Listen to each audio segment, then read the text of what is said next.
Kahlil Gibran was an American artist, poet, writer, philosopher, and spiritual master of the New York Pen League. He was born near Mount Lebanon on 6 January 1883. Gibran was born into a Maronite Christian family and raised in Maronite schools.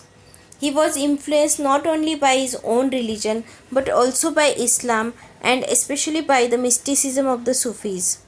He is chiefly known in the English-speaking world for his book The Prophet, an early example of inspirational fiction published in 1923. Prophet spoke to people of many things, of work and play, possessions, crime, love and death.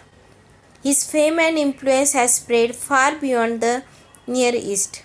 His other popular work were The Madman, The Forerunner, 20 Drawings, Sand and Foam, Kingdom of the Imagination, Jesus the Son of Man, The Earth's Gods, The Wanderer, The Garden of the Prophet, Lazarus and His Beloved.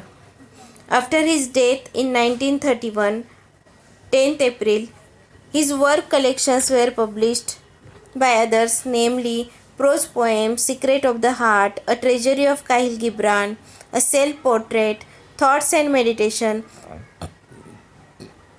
A Second Treasury of Kahlil Gibran, Spiritual Sayings, Voice of the Master, Mirrors of the Soul, Between Night and Morn, A Third Treasury of Kahlil Gibran, The Storm, The Beloved, The Vision, Eye of the Prophet, The Treasurer Writings of Kahlil Gibran, etc.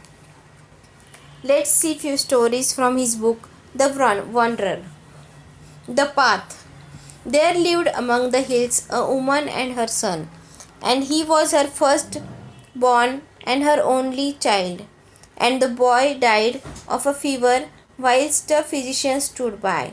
The mother was distraught with sorrow, and she cried to the physician and besought him, saying, tell me, what was it that made quiet his striving and silent his songs? And the physician said, it was the fever. And the mother said, what is the fever?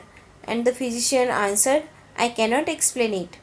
It is a thing infinitely small that visits the body, and we cannot see it with our human eye.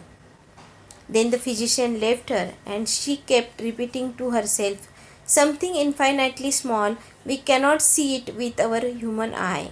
And at evening the priest came to console her, and she wept and she cried out, saying, oh, why have I lost my son, my only son, my firstborn? And the priest answered, my child, it is the will of God. And the woman said, what is God, and where is God?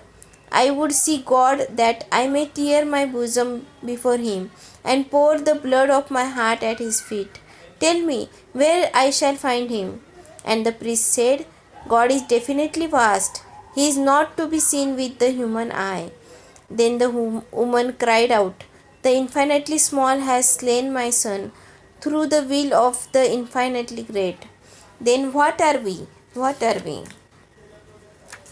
At the moment, the woman's mother came into the room with the shroud of the dead body, and she heard the words of priest and also her daughter's cry, and she laid down the shroud and took her daughter's hand in her own hand, and she said, my daughter, we ourselves are the infinitely small and the infinitely great, and we are the path between the two.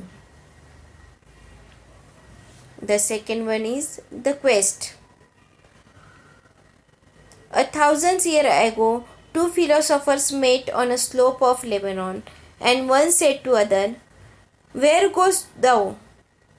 And the other answered, I am seeking after the fountain of youth, which I know well out among these hills.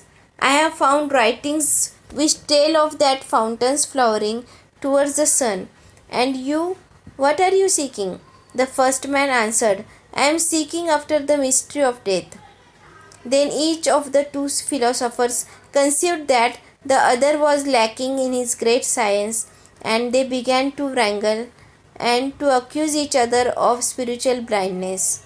Now, while the two philosophers were loud upon the wind, A stranger, a man who was deemed a simpleton in his own village, passed by, and when he heard the two in hot dispute, he stood awhile and listened to their argument.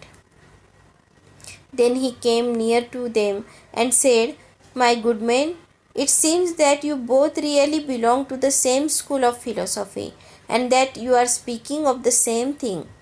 You only speak in different words. One of you seek the fountain of youth, and the other seek the mystery of death. Yet indeed they are but one, and as one they dwell in you both." Then the stranger turned away, saying, "Farewell, sages." And as he departed, he laughed a patient laughter.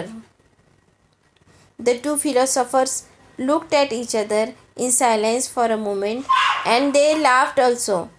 And one of them said, "Well, now shall we not walk and seek together?" The third story from the Wanderer is the frog. Upon a summer day, a frog said to his mate, "I fear those people living in that house on the shore are disturbed by our night songs." And his mate answered and said, "Well, do they not annoy our silence during the day with their talking?" The frog said, "Let us not forget that we may sing too much in the night." And his mate answered, "Let us not forget that they chatter and shout overmuch during the day." Said the frog,